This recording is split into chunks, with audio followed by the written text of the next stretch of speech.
Hi friends, అందరికీ నమస్కారం. Welcome to my YouTube channel. ఈ వీడియోలో డిస్కస్ చేసే టాపిక్ వచ్చేసి ఇండియన్ స్టాక్ మార్కెట్లోని సెక్టార్స్ గురించి క్లారిటీగా తెలుసుకుందాం. ఫస్ట్ ఆఫ్ ఆల్ అసలు సెక్టార్ అంటే ఏంటో తెలుసుకుందాము. సెక్టార్ అంటే స్టాక్ మార్కెట్లో చాలా కంపెనీస్ అనేవి లిస్ట్ అయి ఉంటాయి. ఫర్ ఎగ్జాంపుల్గా చూసుకుంటే హెచ్డిఎఫ్సి బ్యాంకు, టీసీఎస్, అలాగే రిలయన్స్. సో ఓవరాల్గా ఇలాగ చాలా కంపెనీస్ అనేవి స్టాక్ మార్కెట్లో లిస్ట్ అయి ఉన్నాయి. అయితే ఫర్ ఎగ్జాంపుల్ హెచ్డిఎఫ్సి బ్యాంక్ అనేది బ్యాంకింగ్ సర్వీసెస్ని ప్రొవైడ్ చేస్తుంది. అలాగే టీసీఎస్ అనేది ఐటీ అండ్ సాఫ్ట్వేర్ సర్వీసెస్ని ప్రొవైడ్ చేస్తుంది. అలాగే నెక్స్ట్ రిలయన్స్ అనేది ఆయిల్ అండ్ గ్యాస్ని ప్రొడ్యూస్ చేస్తుంది. సో ఓవరాల్గా ఈ 3 స్టాక్స్ స్టాక్ మార్కెట్లో లిస్ట్ అయి ఉన్నాయి. కాకపోతే ఇవి డిఫరెంట్ రోల్స్ అనేవి ప్లే చేస్తున్నాయి. అలాగే డిఫరెంట్ సర్వీసెస్ అనేవి ప్రొవైడ్ చేస్తున్నాయి. సో ఈ విధంగా సర్వీసెస్ని బట్టి స్టాక్స్ని కొన్ని గ్రూప్స్ కింద డివైడ్ చేశారు.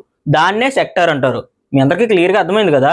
స్టాక్ మార్కెట్లో చాలా కంపెనీస్ అనేవి లిస్ట్ అయి ఉన్నాయి. బట్ ఎలా పడితే అలా కంపెనీస్ అనేవి వదిలేస్తే కనుక మనకు మార్కెట్ అనేది క్లమ్జీగా ఉంటుంది. సో అందుకని ఒక సిస్టమేటిక్ వేలో స్టాక్ మార్కెట్లో లిస్ట్ అయి ఉన్న కంపెనీస్ని అవి ఇచ్చే సర్వీసెస్ని బట్టి కొన్ని గ్రూప్స్ కింద డివైడ్ చేశారు. ఆ గ్రూప్స్నే సెక్టార్స్ అంటారు. సో ఇది ఓవరాల్గా సెక్టార్ అంటే. అయితే ఇప్పుడు దాకా చెప్పిన దాన్ని ఇప్పుడు బోర్డు మీద క్లియర్గా ఎక్స్ప్లెయిన్ చేస్తాను, మీకు ఇంకా క్లారిటీ వస్తుంది. సో వినండి. First of all HDFC bank, TCS, Reliance, ఈ 3 స్టాక్స్ అనేవి స్టాక్ మార్కెట్లో లిస్ట్ అయిన కంపెనీసే. అయితే ఈ 3 స్టాక్ మార్కెట్లో ఉన్నాయని ఈ 3 ఒకే రకానికి చెందినవి అనుకుంటున్నారా? ఎప్పటికీ కాదు. ఎందుకంటే ఎప్పుడైనా సరే స్టాక్స్ అనేవి చాలా ఉంటాయి. కాకపోతే అవి ఇచ్చే సర్వీసెస్ని బట్టి మనం ఆ స్టాక్ అనేది ఏ సెక్టార్కి చెందింది అనేది మనం ఐడెంటిఫై చేయాలి. సో అందుకని సెక్టర్ అనేది క్రియేట్ చేశారు. సో ఎప్పుడైనా సరే అన్ని స్టాక్స్ ఉన్నాయని అన్ని ఒకే రకానికి చెందిన స్టాక్స్ అయితే కాదు. దాన్ని ఇప్పుడు ఎగ్జాంపుల్తో ఎక్స్ప్లెయిన్ చేస్తాను, వినండి. ఫర్ ఎగ్జాంపుల్ చూసుకుంటే హెచ్డిఎఫ్సి బ్యాంకు ఇది బ్యాంకింగ్ సర్వీసెస్ని ప్రొవైడ్ చేస్తుంది. అలాగే నెక్స్ట్ టీసీఎస్ ఇది ఐటీ అండ్ సాఫ్ట్వేర్ సర్వీసెస్ని ప్రొవైడ్ చేస్తుంది. అలాగే నెక్స్ట్ రిలయన్స్ ఆయిల్ అండ్ గ్యాస్ని ప్రొడ్యూస్ చేస్తుంది. సో ఇప్పుడు మీరే చెప్పండి, ఈ 3 స్టాక్స్ స్టాక్ మార్కెట్లో లిస్ట్ అయి ఉన్నాయి.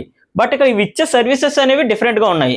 సో అందుకని ఎప్పుడైనా సరే మార్కెట్లో ఒక సిస్టమేటిక్ వేలో ఉండడానికి ఇవి ఇచ్చే సర్వీసెస్ని బట్టి కొన్ని గ్రూప్స్ కింద డివైడ్ చేశారు. ఆ గ్రూప్స్నే సెక్టార్ అంటారు. సో ఇలా సెక్టార్స్ కింద ఉండడం వలన మనకి మార్కెట్లో లిస్ట్ అయి ఉన్న స్టాక్స్ అనేవి అవి ఇచ్చే సర్వీసెస్ని బట్టి ఒక సిస్టమేటిక్ ఆర్డర్లో ఉంటాయి. సో దాన్ని బట్టి మనం మార్కెట్లో చాలా ఈజీగా ఐడెంటిఫై చేయొచ్చు స్టాక్స్ని. అలాగే స్టాక్స్ని కూడా మనం ఈజీగా అనాలిసిస్ చేయవచ్చు. అలాగే నెక్స్ట్ ఫ్యూచర్లో ఏ సెక్టర్ అనేది గ్రోత్లో ఉంటుందో అనేది కూడా మనం అనాలిసిస్ చేయడానికి ఈ సెక్టర్స్ అనేవి మనకు చాలా బాగా యూజ్ అవుతాయి. సో అందుకే దీన్ని అనేది క్రియేట్ చేసి మనకు మార్కెట్లో అనేది ఇంప్లిమెంట్ చేశారు. సో ఇది ఓవరాల్గానే. అయితే సెక్టార్స్ గురించి తెలుసుకోవడం అంత అవసరమా అని మీరు అనుకోవచ్చు. అయితే దానికి నా ఆన్సర్ ఏంటంటే ఖచ్చితంగా తెలుసుకోవాలి. ఎందుకంటే ఏ స్టాక్ అనేది ఏ సెక్టార్లకు చెందుతుందో అనేది మనం ఖచ్చితంగా తెలుసుకోవాలి. అలాగే ఫ్యూచర్లో ఏ సెక్టార్ అనేది గ్రోత్లో ఉంటుందో అనేది కూడా మనం తెలుసుకోవాలి. ఫర్ ఎగ్జాంపుల్ ఈ సెక్టార్స్ అనేవి ఏమీ లేవు, ఫలానా హెచ్డిఎఫ్సి బ్యాంక్ అనేది ఒకటి ఉంది అని అనుకుంటాము.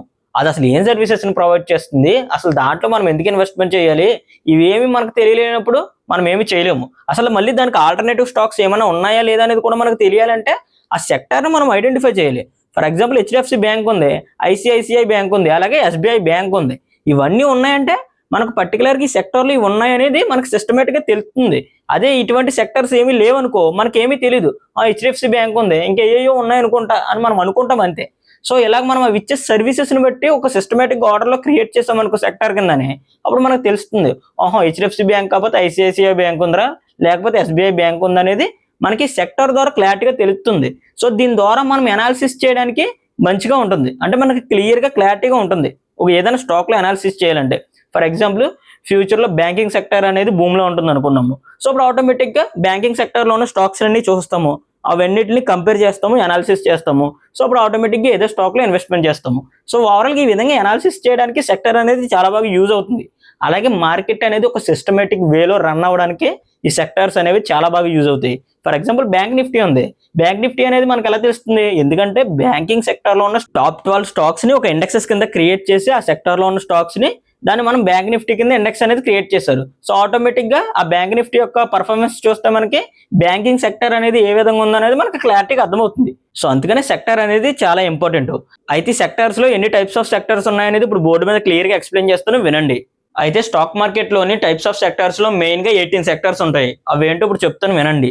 First of all banking sector, next information technology అంటే ఐటీ, అలాగే నెక్స్ట్ ఎఫ్ఎంసీజీ అంటే ఫాస్ట్ మూవింగ్ కన్జ్యూమర్ గూడ్స్, అలాగే నెక్స్ట్ ఫార్మాక్యూల్స్, అలాగే 5 చూసుకుంటే ఆటోమొబైల్స్, అలాగే నెక్స్ట్ మెటల్స్ అండ్ మైనింగ్, అలాగే నెక్స్ట్ 7 ఎనర్జీ అంటే ఆయిల్, గ్యాస్, పవర్, అలాగే నెక్స్ట్ 8 ఇన్ఫ్రాస్ట్రక్చర్, అలాగే నెక్స్ట్ 9 సిమెంటు, అలాగే నెక్స్ట్ టెలికాము, అలాగే ఫినాన్షియల్ సర్వీసెస్, అలాగే పవర్, అలాగే నెక్స్ట్ రియాలిటీ అంటే రియల్ ఎస్టేటు, అలాగే నెక్స్ట్ కెమికల్స్, అలాగే నెక్స్ట్ కన్జ్యూమర్ డ్యూరబుల్స్, అలాగే నెక్స్ట్ మీడియా అండ్ ఎంటర్టైన్మెంట్, అలాగే నెక్స్ట్ టెక్స్టైల్స్ అండ్ అపీరియల్స్, అలాగే నెక్స్ట్ పిఎస్యు అంటే public sector units. So overall గా మెయిన్ గా స్టాక్ మార్కెట్ లో ఈ 18 టైప్స్ ఆఫ్ సెక్టర్స్ అయితే ఉంటాయి. ఆల్మోస్ట్ స్టాక్ మార్కెట్ లో లిస్ట్ అయిన కంపెనీస్ అనేవి ఈ సెక్టర్స్ లో ఫిట్ అయిపోతాయి. సో ఓవరాల్ గా ఆల్మోస్ట్ మార్కెట్ లో లిస్ట్ అయిన కంపెనీస్ అనేవి ఈ సెక్టర్స్ లో ఏదో ఒక సెక్టర్ లో అయితే ఉంటాయి ఖచ్చితంగానే. సో ఎప్పుడైనా సరే మీరు అనాలిసిస్ చేసేటప్పుడు ఫస్ట్ ఆఫ్ ఆల్ ఆ స్టాక్ అనేది ఏ సెక్టార్ కి సంబంధించింది, అలాగే స్టాక్ అనేది ఏ సర్వీసెస్ ప్రొవైడ్ చేస్తుంది, అంటే ఫ్యూచర్ లో సెక్టార్ కి అసలు గ్రోత్ ఉందా లేదా, అలాగే స్టాక్ ఇచ్చే సర్వీసెస్ ఫ్యూచర్ లో మనకు ఉపయోగపడతాయా లేదా అనేది మీరు ఇవన్నీ ఐడెంటిఫై చేసి అప్పుడు ఒక స్టాక్ లో ఇన్వెస్ట్మెంట్ చేయాలి. సో ఓవరాల్ గా ఇవి టైప్స్ ఆఫ్ సెక్టర్స్ అంటే మీ అందరికీ క్లారిటీగా అర్థమైంది అనుకుంటున్నాను. అయితే చాలా మంది స్టాక్స్ లో ఇన్వెస్ట్మెంట్ చేసేటప్పుడు ఈ సెక్టార్ అనాలిసిస్ అనేది చేస్తారు. అయితే చాలా మంది ఒక మిస్టేక్ అయితే చేస్తూ ఉంటారు. అయితే ఆ మిస్టేక్ ఏంటి అనేది ఇప్పుడు క్లారిటీగా ఎక్స్ప్లెయిన్ చేస్తాను. అసలు మనం కరెక్ట్ గా ఏ విధంగా అనాలిసిస్ చేయాలనేది కూడా ఇప్పుడు బోర్డు మీద క్లియర్ గా ఎక్స్ప్లెయిన్ చేస్తాను, వినండి. అయితే చాలా మంది స్టాక్ మార్కెట్ లో స్టాక్స్ లో ఇన్వెస్ట్మెంట్ చేద్దాం అనుకుంటారు. అలా ఇన్వెస్ట్మెంట్ చేద్దాం అనుకునేటప్పుడు చాలా మంది ఒక మిస్టేక్ అయితే చేస్తారు. అదేంటి ఎక్స్ప్లెయిన్ చేస్తాను, వినండి. ఫర్ ఎగ్జాంపుల్ చూసుకుంటే హెచ్డిఎఫ్సి బ్యాంక్ ఉంది.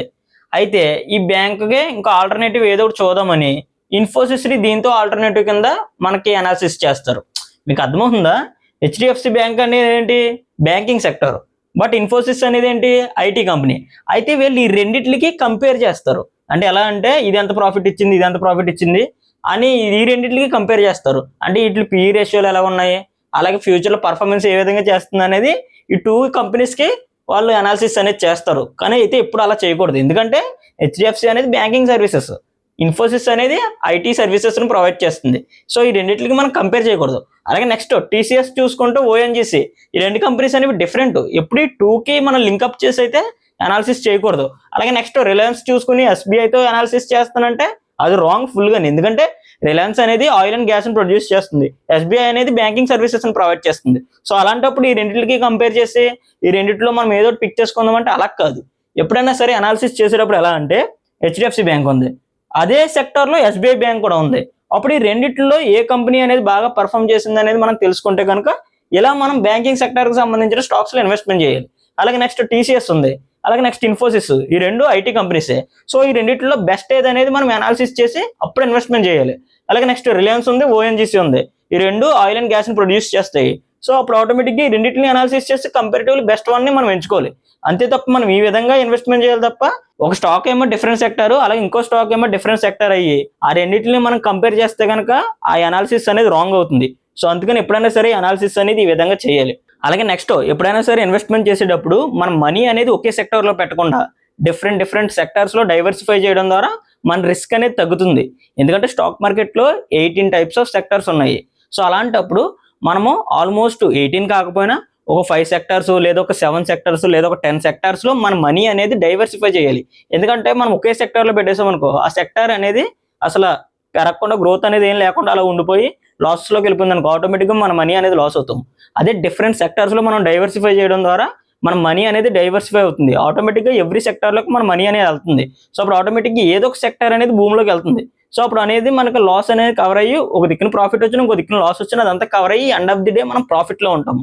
సో అందుకనే ఎప్పుడైనా సరే అన్ని సెక్టర్స్ లోకి మనం మనీ అనేది డైవర్సిఫై చేయాలి. ఇంకా సింపుల్ గా చెప్పాలంటే ఇప్పుడు మనం ఇన్వెస్ట్మెంట్ చేసేది ఎందుకు, ఫ్యూచర్ లో గ్రోత్ కోసం. సో అలాంటప్పుడు ఫ్యూచర్ లో ఏ సెక్టర్ అనేది గ్రోత్ గా ఉంటుంది అనేది మనం ఐడెంటిఫై చేసి అనాలిసిస్ చేసి అలాంటి స్టాక్స్ లో అలాంటి సెక్టర్స్ లో మనము ఇన్వెస్ట్మెంట్ అయితే చేయాలి.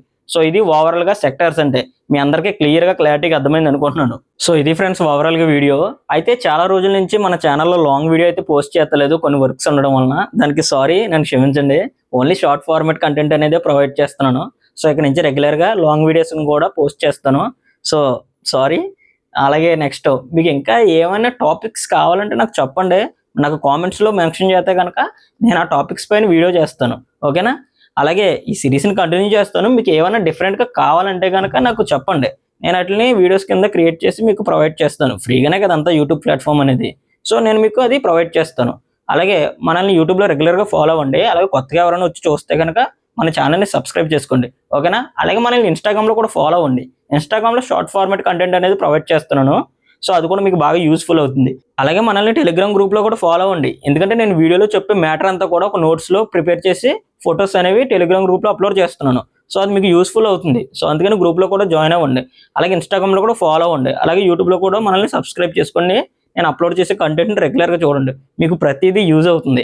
అలాగే మీకు ఏమన్నా ఎడిషనల్గా ఫినాన్స్కి సంబంధించి కానీ, లేదా బిజినెసెస్కి సంబంధించి కానీ, లేదా స్టాక్ మార్కెట్కి సంబంధించి కానీ మీకు ఏమైనా డౌట్స్ ఉన్నా కానీ అవి కామెంట్ సెక్షన్లో చెప్తే కనుక నేను వాటి మీద వీడియోస్ అయితే చేస్తాను. ఓకేనా? మరొక వీడియోతో మళ్ళీ కలుద్దాం. Thank you for watching.